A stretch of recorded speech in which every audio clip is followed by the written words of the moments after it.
Islam, Muslim. Muslim artinya apa sih, Pak? Gimana? Muslim itu artinya apa sih? Ya, Muslim ini sebagai orang Islam kan gitu.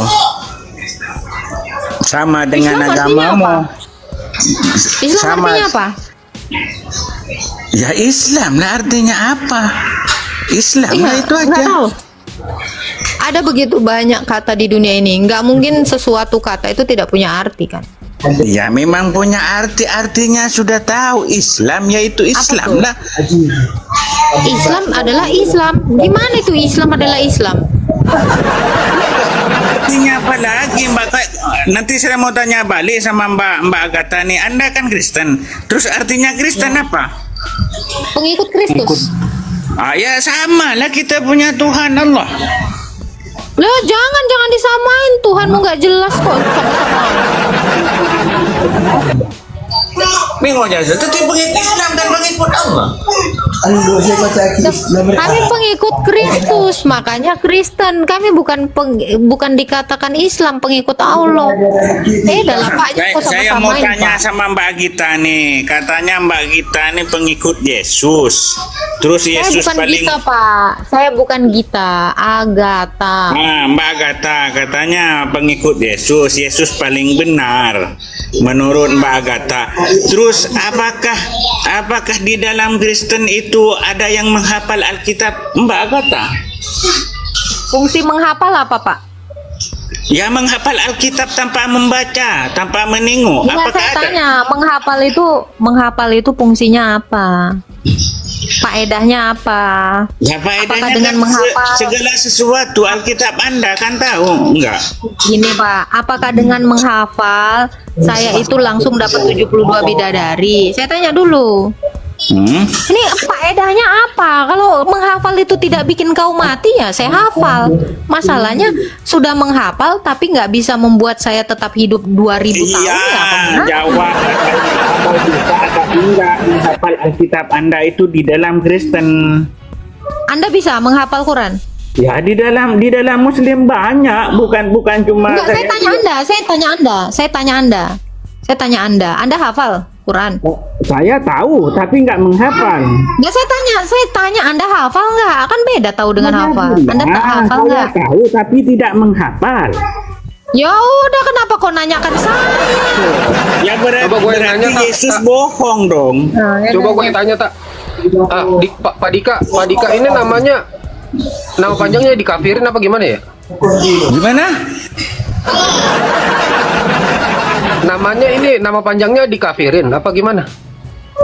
Ya, nyambangnya di kafe. Anda sudah minum obat ke belum? Anda nggak lihat? Oh, ya Anda udah, ya. tahu baca nggak?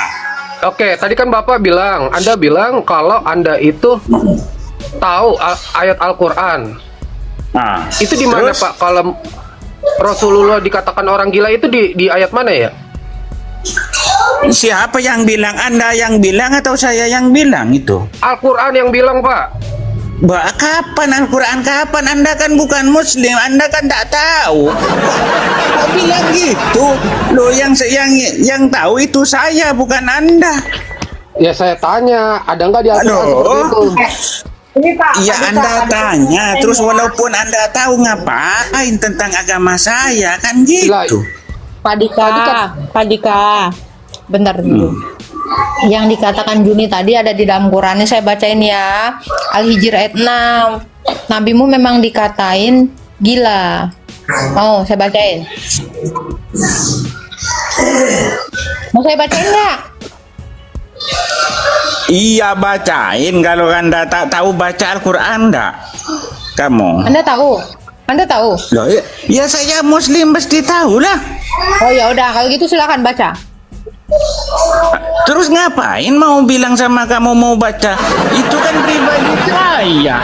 Anda kan Kristen, Anda kan kafir, kan nggak tahu apa-apa tentang agama Islam. Oke, kalau gitu saya tanya, kenapa Nabi Muhammad dikatakan Allah gila di dalam Al-Hijr ayat 6? Itu kan Nabi saya. Bu apa tanya Saya tentang nanya, Nabi? kan makanya Saya saya nanya, pengikutnya. Lu Anda. Anda siapa? Antrum tak, dia baru tanya satu ayat dong, dia tak antrum. Ya jadi gini loh Pak, makanya kan gini, enggak. Saya fokus dengan pertanyaan Anda dari awal ya. Ketika Anda bertanya, apakah Kristen itu menghafal? Ditanya sama Agatha dan dijawab sama Agatha. Buat apa? Dijawabnya di mana? Saya mau tahu. Ada Iya. enggak? Itu aja jawabnya. Iya. Ada atau tidak? Itu Jawabannya jawabannya. untuk apa? Untuk apa kami yang orang Kristen menghafal? Untuk apa tujuannya apa menghafal? Iya kan Ada. bilang. Oke, ini gua jawab. Romo saya hafal Alkitab bahasa Yunani juga. Dia tahu. Gimana? Romo saya hafal. Gimana? Ya buka mute-nya nggak? Bapak ini. Ada sih. Oke. Romo saya tuh hafal Alkitab. Gimana? Bahkan bahasa aslinya dia tahu. Gimana?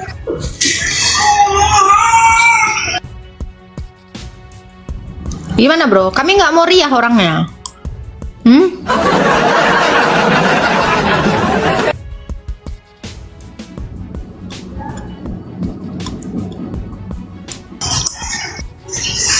Gimana? Sini Mbak Geta, lain kali jangan tentang sudah jelas. Lakum dinukum waljadin, agamamu, agamaku itu aja. Tak payah sibuk soal Artinya agama apa? kita. Oke. Apa artinya agamamu, agamaku? Ya Itu artinya apa? agamamu, pengikutmu lah, pengikutku lah. Artinya apa lagi? Terus urusannya apa? Urusannya apa sama saya? Ya urusan kamu jangan tentang tanya ini tanya itu tentang Muslim. Kalau enggak mau masuk Muslim kan gitu aja. Pak, harusnya kamu ngomongnya itu sama si Juma. Harusnya kamu ngomong sama Quranmu. Ya, kalau agamaku. Jangan dong dibilang Isa sama dengan Yesus. Jangan disama-samain. Ya. Justru lakum dinukum waliyadin itu nggak tepat kamu katakan sama saya. Itu kok tepatnya kamu katakan sama kitabmu. Kenapa kitabmu ngurusin kitab saya? Hah? Kenapa orang Islam ini selalu ngurusin Tuhan saya? Tuhanmu tiga, Tuhanmu ini, Tuhanmu itu. Itu urusan kami. Yang kamu siapa? Ya, kamu harusnya bilang tuh sama ustadz-ustadzmu. Pengurus Tuhan kamu siapa? Anda. Ustadzmu. Ustadzmu kapan? Ya, Ustadz Allahmu Somad sendiri, ngomong pertama Allahmu- ya. Ustadz Somad nih ya, Allahmu dia sendiri. ceramah bawa-bawa salib itu ada jinnya. Itu ngurusin apa Pak Dika? Jangan munafik, don't be naif. Dah, kalau kamu goblok aja sono ah. Capek aku ngomong sama orang gak nyambung. Oke, Anda Islam atau Kristen? IDR. Saya Malu sama agamanya?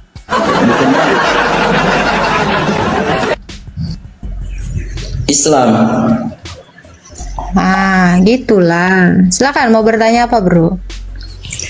Pengen gabung aja. Power Ini Ranger. bukan RCTI, Main gabung. Bang. Kalau mau bergabung dengan RCTI. Ini ada yang bilang gini, Jun. Umat sempak gitu. Saya mau nanya dong. Itu batu hajar aswad bisa nggak sih dijadi gantungan kunci? Nih saya bacakan ya. Bukan setiap orang yang berseru kepadaku Tuhan, Tuhan. Betul itu? Ya, betul. Kalau bukan setiap orang artinya apa, Bang? Semua orang atau bukan semua orang? Bukan semua orang. Bukan semua orang. Berarti beberapa orang ya? Ya. Oke. Bukan setiap orang yang berseru kepadaku Tuhan, Tuhan masuk ke dalam kerajaan surga, melainkan dia yang melakukan kehendak Bapa. Artinya hanya yang melakukan kehendak Bapa yang masuk surga, bukan yang sekedar bilang Tuhan, Tuhan gitu ya. Pada hari terakhir banyak orang berseru kepadaku, Tuhan, Tuhan, bukankah kami bernubuat demi namamu dan mengusir setan demi namamu dan mengadakan banyak mujizat demi namamu, pada waktu itulah aku akan berterus terang kepada mereka dan berkata, aku tidak pernah mengenal kamu, enyah daripadaku, kamu sekalian pembuat kejahatan. Ini ditujukan untuk semua orang yang berseru Tuhan tetapi tidak melakukan kehendak Bapa. Itu. Jadi ini untuk siapa? Ini untuk orang Kristen. Orang Islam itu nggak manggil Yesus Tuhan. Jadi yang manggil Yesus Tuhan. Tetapi dia apa? Melakukan kejahatan. Meskipun dia bernubuat, meskipun dia mengusir setan, tetapi dia mengajarkan sesuatu yang sesat. Kata Tuhan Yesus apa? Kamu pelaku kejahatan. Aku tidak mengenal kamu. Itu. Jadi kalau kita sudah percaya kepada Kristus, jangan pula kita sesat, mengajarkan yang salah, mengajarkan yang tidak diajarkan para rasul. Itu maksudnya. Jadi nggak bisa orang Kristen itu cuman manggil Tuhan Yesus, Tuhan Yesus, Tuhan Yesus, tetapi dia melakukan kejahatan. Itu nggak masuk dalam kerajaan surga. Yang masuk dalam kerajaan surga itu adalah orang Kristen yang taat. Fix, no debat, no kecrot. Itu jawabannya, Pak. Oh iya. Kalau untuk poin utamanya kehendak Bapa itu yang seperti apa itu, Kak? Kehendak Bapa apa yang diperintahkan Yesus. Nih, di dalam Alkitab dikatakan, kehendakku adalah melakukan semua perintah Bapa. Nih, ada ayatnya. Ya. Jadi kehendak Bapa itu apa yang diajarkan Yesus. Apa yang diajarkan Yesus? Karena kenapa? Karena apa yang dikerjakan Bapa itu yang dikerjakan anak. Apa yang dikerjakan anak itu pula yang dikerjakan Bapa. Karena baik Bapa maupun anak satu dalam satu hakikat Allah. Oh iya. Iya. Jadi apa 10 perintah Tuhan itu ya, 10 hukum Taurat itu, ya itu harus kita lakukan. Jangan berzina, jangan mencuri, jangan bersaksi dusta, jangan mengingini milik sesama, jangan tidak menghormati orang tua, ya, apalagi mencabuli bocil, jangan. Ya, menyembah ilah lain. Untuk 10 hukum Taurat, apakah itu sudah disederhanakan di Perjanjian Baru dengan hukum kasih? Sederhanakan gimana? Maksudnya Memang sederhanakan kayak gimana?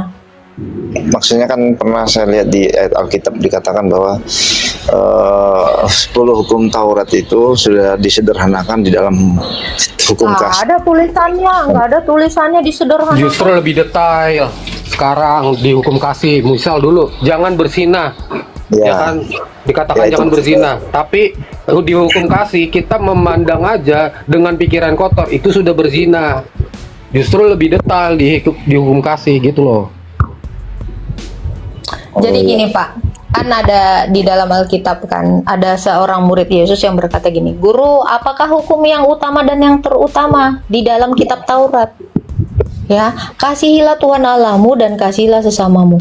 Ya, dari dua hukum yang utama dan terutama ini tergantung seluruh Taurat. Apa maksudnya? Ketika kamu mengasihi sesamamu, kamu tidak akan mencuri darinya.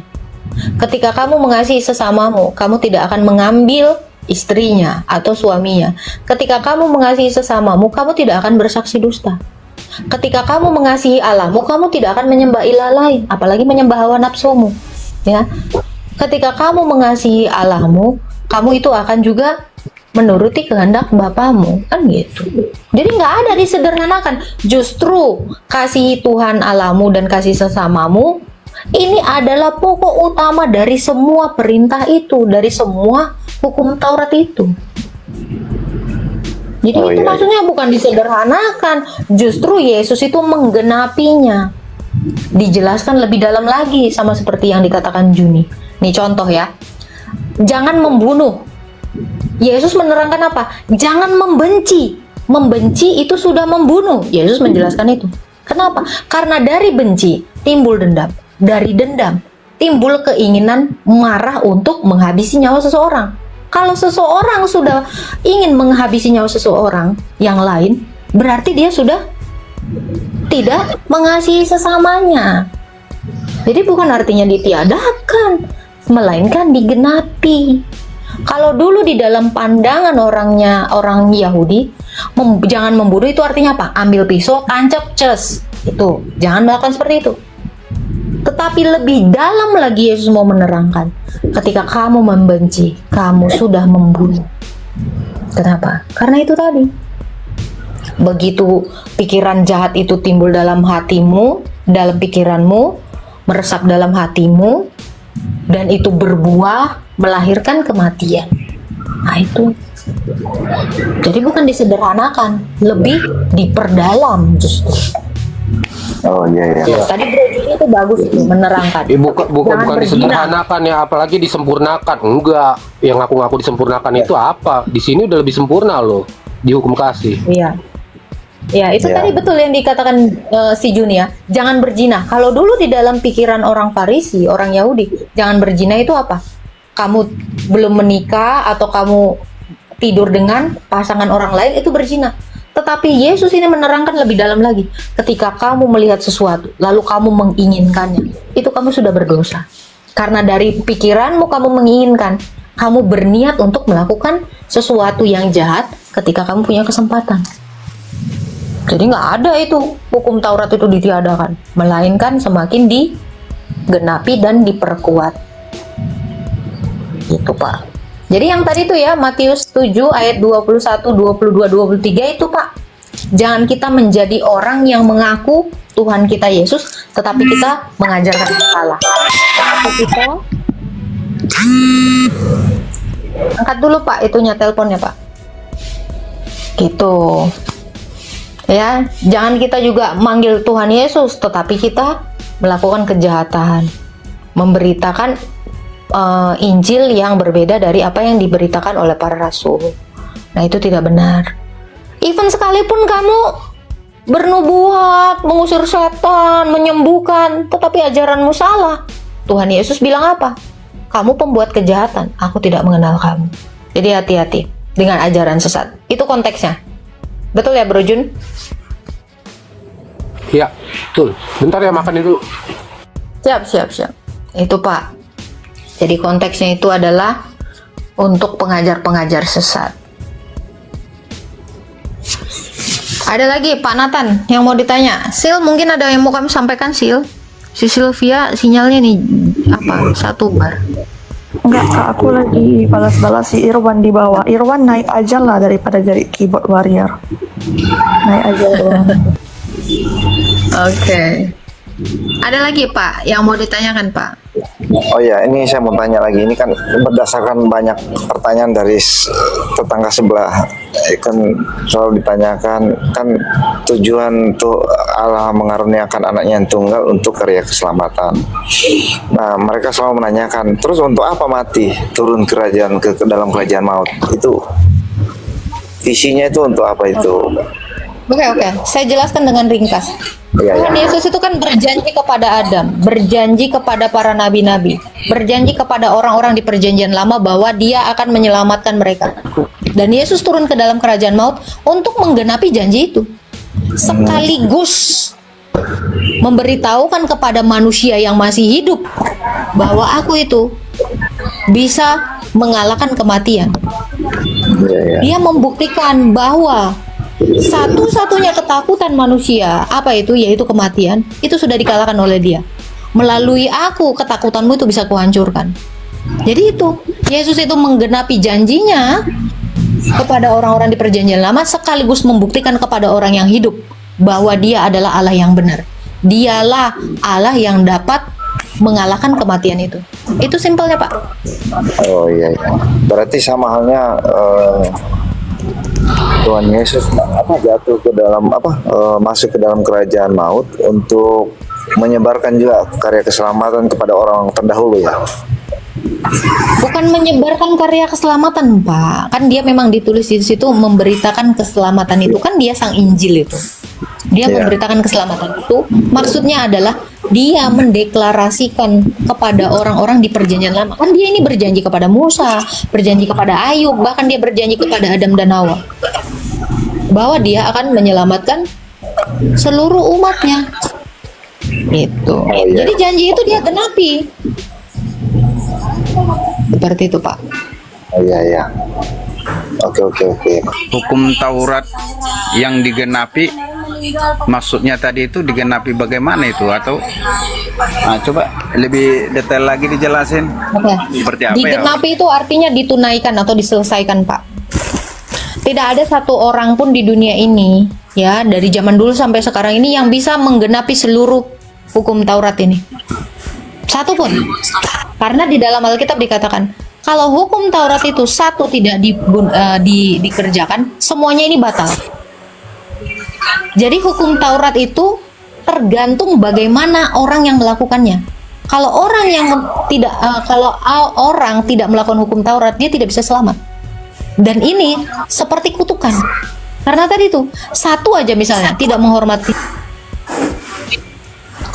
Misalnya satu aja tidak menghormati orang tuamu. Ini semua hukum Taurat itu gagal. Siapa yang bisa melakukan seluruh hukum Taurat itu hanya Yesus. Jadi dikatakan Yesus menggenapi hukum Taurat. Dengan cara dia menggenapi hukum Taurat, maka Taurat ini yang tadinya menjadi kutukan bagi orang, ini sudah dihancurkan, dipatahkan oleh Tuhan Yesus melalui karya keselamatan itu di atas kayu salib. Dia kan taat sampai mati, bahkan sampai mati di kayu salib. Dalilnya di mana, Agatha? Galatia 4 ayat 4. Setelah genap waktunya Allah mengutus anaknya yang lahir dari perawan Maria dan takluk terhadap Taurat. Jadi yang bisa menaklukkan Taurat ini hanya Yesus. Dengan jalan demikian, orang-orang yang di bawah kutuk hukum Taurat ini diselamatkan. Gitu. Jadi digenapi itu artinya ditunaikan, dikerjakan, diselesaikan secara sempurna. Yesus, hanya Yesus satu-satunya yang menggenapi hukumnya ini. Oke, mantap. Gini host, bisa nggak tahu ini konteksnya tadi apa, tapi ada yang perlu saya pertanyakan antara dua hal, karena kita ada perbedaan sedikit ya, artinya ada persamaan, ada sih, artinya di Nabi kita ada persamaan. Jadi yang saya pertanyakan dalam konteks ini, ya maaf saja ya kalau tadinya konteksnya di ini, atau siapa tahu pertanyaan saya di luar konteks, tapi ini mau saya tanyakan dulu. Kira-kira Allah yang disembah oleh Kristen dengan Allah yang disembah oleh Muslim, kira-kira itu sama nggak? Beda. Bisa? Bisa dijelaskan ya?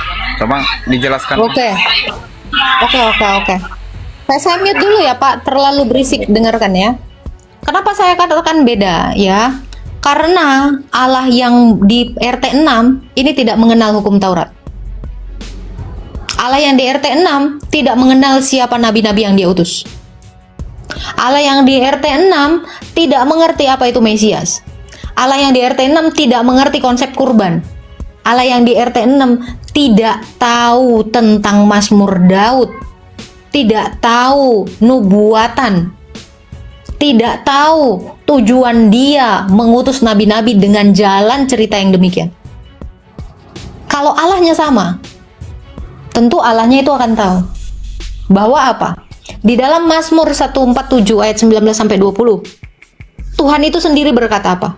Firman-Ku hanya Kuberikan kepada Israel, Yakub.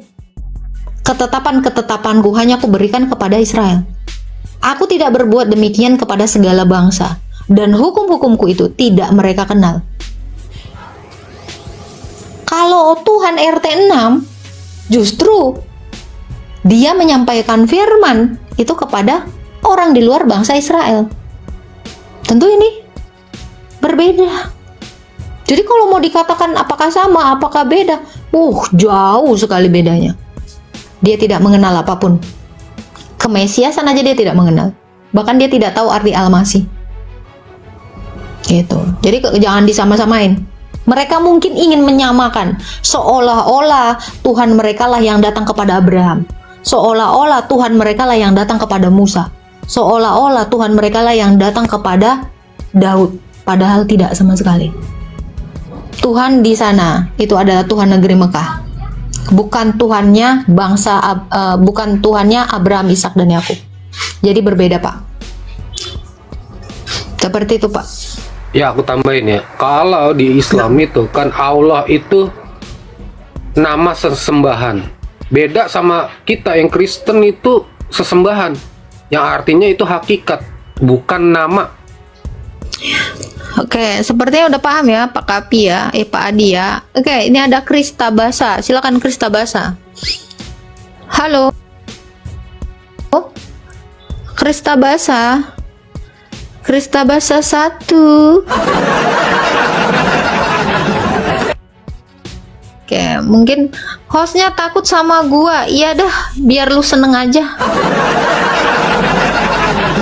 Bukan di kick, iya.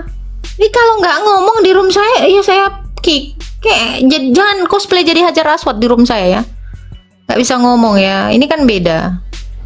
Hajar Aswad itu belum pernah saya lihat bisa ngomong. Yang bisa mengucapkan salam sama Nabi itu batu yang lain. Oke, sapu. Silakan sapu. Selamat Ini siang. aneh ya. Lontong sayur rasa kunyit. Pusing kepala gua, kunyit banget. Selamat siang. Selamat pagi siang Pak menjelang Sapu. siang. Ya. Gimana Pak? Bapak Islami Kristen Pak? Ya, saya Islam, saya Islam. Iya. Apa Pak yang mau ditanya Pak? Iya. Ini topiknya aku tengok Yesus adalah Allah. Kenapa? Jadi Yesus adalah Allah itu sendiri. Berarti kalau Yesus disalib, Allahnya disalib. Pak, dikatakan Pak, kalau gini, saya pakai perbandingan ya cara jawabnya. Al-Quran itu Allah apa tidak Pak? Tidak. Kitabullah, Tidak. kitabnya Allah. Iya, firman Allah bukan? Iya, firman Allah. Firman Allah, Allah bukan? Bukan. Bukan, berarti ada berapa Bukan. Allah? Jadi begini Bang. Kalau firman itu perkataan Allah, kalau sabda perkataan Nabi, kalau Ya tidak udah, perkataan raja. Anda bukan. Jadi nggak ada, sama saja semua.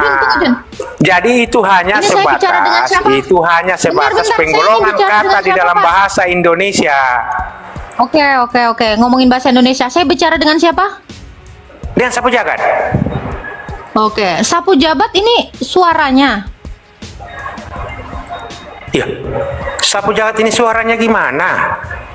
Loh, Maka ini siapa? terlalu Ini sapu bodoh lah jagat. kita orang Loh, Indonesia perkataan dikatakan sapu itu jagat apakah suara ternyata itu adalah sebentar. Perkataan sapu jagat ternyata sapu jagat. Iya, gimana ya? Jangan gitulah. Oke, ini jadi saya bicara dengan siapa? Nah, Saya bicara dengan siapa? ya Bicara kau dengan bicara siapa? dengan saya. Nah, gimana? Ya, sebentar. Tadi dia bilang perkataan Allah bukan Allah. Tadi ngomongin bahasa Indonesia, dalam tata bahasa Indonesia. Saya tanya, ini siapa? Sapu jagat, loh. Ternyata perkataan sapu jagat itu sapu jagat. Udah dijawab, udah goblok sendiri, gimana dong? Ya, kenapa perkataan Allah bukan Allah? Yang mau saya tanya bukan itu. Kalau ini bukan Allah, perkataan Allah bukan Allah, kenapa diikutin? Kenapa kalau di sini diperintahkan sholat, kamu sholat?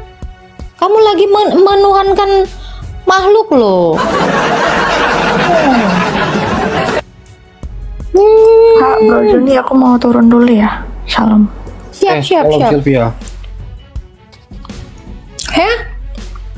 Kalau Quran ini perkataan Allah bukan Allah, kenapa kalau di sini diperintahkan sholat kau kerjakan? Kan ini bukan Allah. Hah? Jangan diikutin dong. Kalau perkataan Allah bukan Allah, berarti kalau Allah merintahkan sholat, kau jangan sholat. Ini saya. Langsung ganti dia kan, Jun? Ini siapa? Sapu jagat. Terus yang kedua kali, ini saya.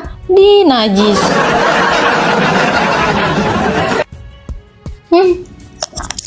Anda cocoknya jadi sapu taman. Jangan jadi sapu jagat. Taman aja kau sapu. Begitu aja kok udah pingsan. Payah.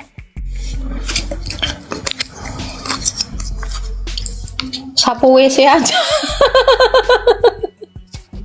Selamat pagi menjelang siang, Yudi Saputra. Ya bang, aku mau tanya bang, di Matius 27. Selamat pagi menjelang siang, Yudi Saputra.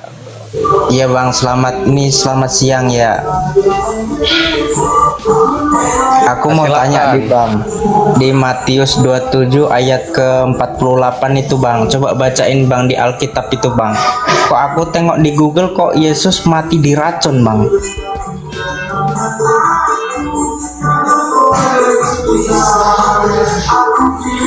Kalau di Alkitab kayak gitu juga nggak? Sama nggak kayak di Google?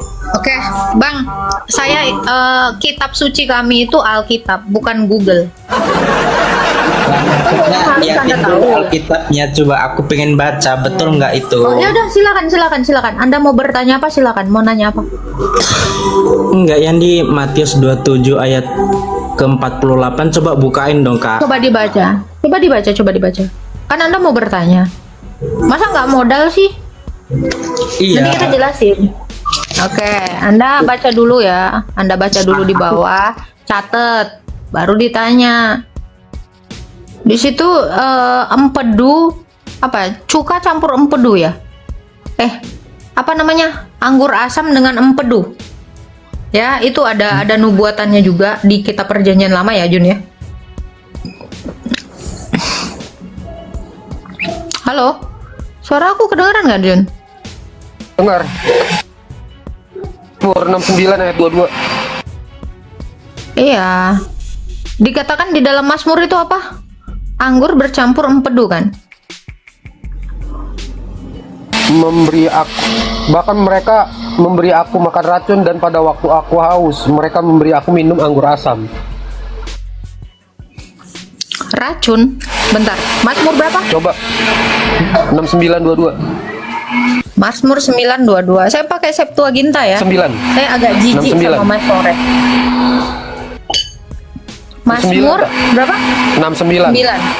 69. 69. Ayat 22 ya? Ayat berapa, Jun? 22.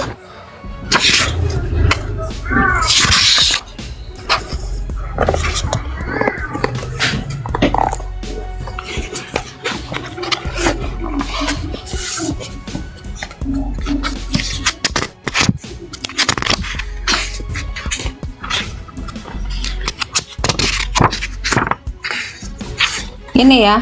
Di dalam Perjanjian Baru apa dikatakan di mana tadi tulisannya, Jun? Matius 27 ayat 48, dan segeralah datang Matius seorang dari 27. mereka. Matius 27 ya. Ayat 48. Ayat 48. Nah, ini ketahuan ini. Kita pakai Masoret. Matius 27 ayat 48.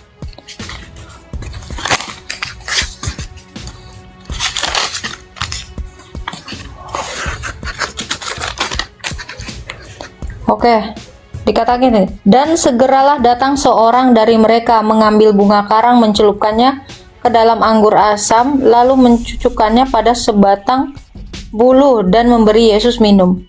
Mana dikatakan ada racunnya? Yang mana, Jun? Tadi dia bilang itu karena dia lihat di Google. Oh, saya kan itu berimanya racun. kepada Alkitab, bukan kepada Google. Lukas 23 ayat 44 ya. Kita lihat di ayat yang lain paralel ya. Oh, Markus 15 ayat 33. Markus 15 ayat 33. Kalau nggak lengkap di situ ada di sini. Pada jam 12 kegelapan menutupi itu, nyaring berkata, lihatlah. Maka datanglah seorang dengan bunga karang, mencelupkannya ke dalam anggur asam, lalu mencucukkannya kepada sebatang bulu dan meminumkannya. Lukas 23 ayat 44. Lukas 23 ayat 44.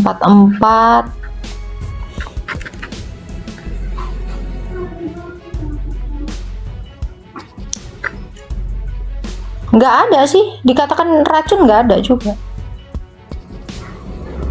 Kenapa dikatakan racun? Nggak ada di sini.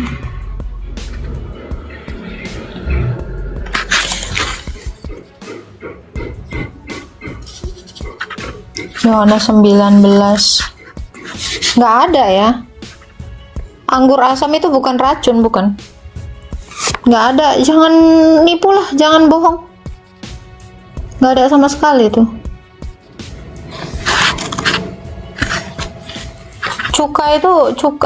Anggur asam itu bukan racun, bukan.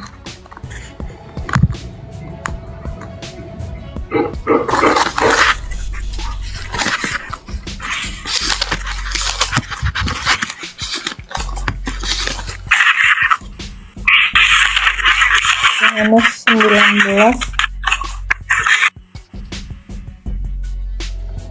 ayat 28.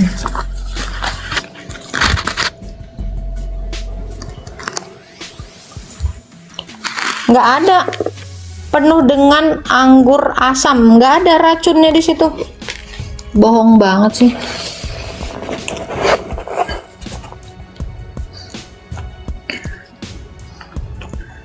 Di PL gini ya bro, kalau Mazmur ini kan, PL ini dia ini diambil dari Masoret ya, teks Masoret ya, punya Yahudi yang sudah diubah-ubah itu tidak.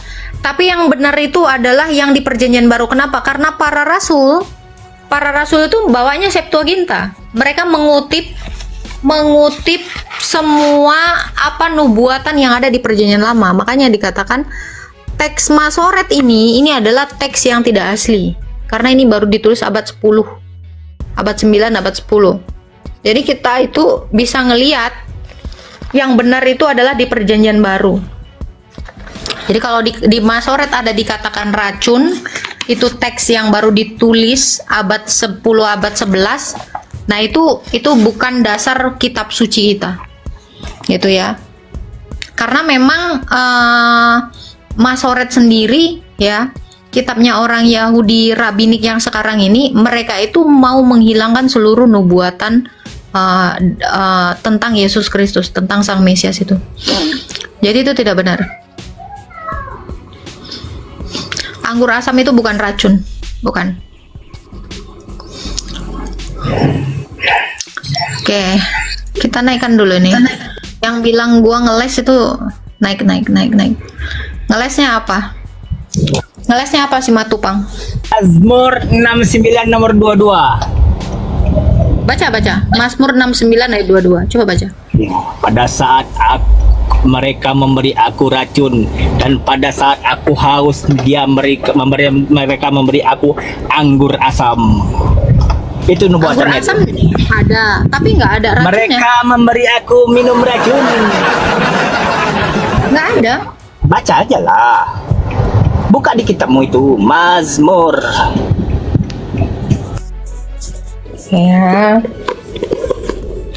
Mazmur 69 nomor 22, Pak. Nggak ada, Bang. Itu buatan Tuhanmu itu. Enggak. Pegang Mazmur nyawa itu dia. udah di enggak. Mazmur 69 nomor 22. Oke, 22 ya. Ini nih. Mereka menyuapkan empedu untuk aku cicipi, dan mereka meminumkan anggur asam pada waktu aku haus. Nih, saya bawa Mazmur yang di Septuaginta ya. Nih. Saya punya Septuaginta, itu saya nggak pakai Masoret. Maaf ya. Masoret itu terlalu menjijikkan bagi saya. Itu sudah bukan kitab suci direvisi yang teruslah kitab suci itu setiap bulan. Direvisi. Nggak ada revisi ini. Dua-dua kan? Sabar, Dua-dua kan? Nih. Dia besok pun kau revisi pun tak masalah lah bagi kami. Minggu depan kau revisi lagi tak masalah lah. Kau bilang aja, mereka memberi aku es krim Konelo. Pada saat aku haus, dia memberikan aku Coca-Cola. Baca, simak Bang. Ini nih. Mereka menyuapkan empedu untuk aku cicipi, dan mereka meminumkan anggur asam pada waktu aku haus. Nggak ada di sini racun. Atau Jangan, teman-teman. ini saya punya Udah Mazmur. direvisi lagi Ini rupanya. Septuaginta ya. Harusnya gini, Jangan lupa sampai pertanyaannya. Septuaginta. Dengar, Udah direvisi lagi teman-teman. Besok dengar. Ini Mazmur saya dari Septuaginta LXX. Saya nggak pakai ini Masoret yang menjijikkan ini. Ini Masoret. Ini teks dari Masoret. Ini banyak yang dihilangkan. Saya pakai Septuaginta. Ini kitab Mazmur yang dipakai oleh Tuhan Yesus dan yang dipakai oleh Rasul. Saya lebih percaya pada Rasul. Ini Septuaginta. Maaf, saya nggak pakai Masoret. Teks baru ada abad 10. Jijik saya. Ya, jijik saya pakai kitabnya Yahudi Rabbinik. Yahudi yang mengubah-ubah kitab itu. Saya pakai Septuaginta saya, enak aja loh. Ya, itu ada Metatron tuh. Jadi harusnya gini pertanyaannya buat Islam ya. Nih aku ajarin. Duluan mana Masoret dan Septuaginta? Itu dulu pertanyaannya. Kalau masalah mau bahas revisi, bener kata? Gini, kalau ada sesuatu yang salah di perjanjian lama, kenapa? Karena para rasul itu mengutip kitab Septuaginta, bukan kitab Masoret. Yang dikutip itu adalah ini. Untuk saya dikasih ini ya, sama Bang Meta ya, berguna sekali gitu. Jadi kalau mau mengatakan ya, yang ada di dalam Mazmur itu pasti yang lebih benar adalah yang digunakan para rasul. Matius, Markus, Lukas, Yohanes tidak ada mengatakan racun.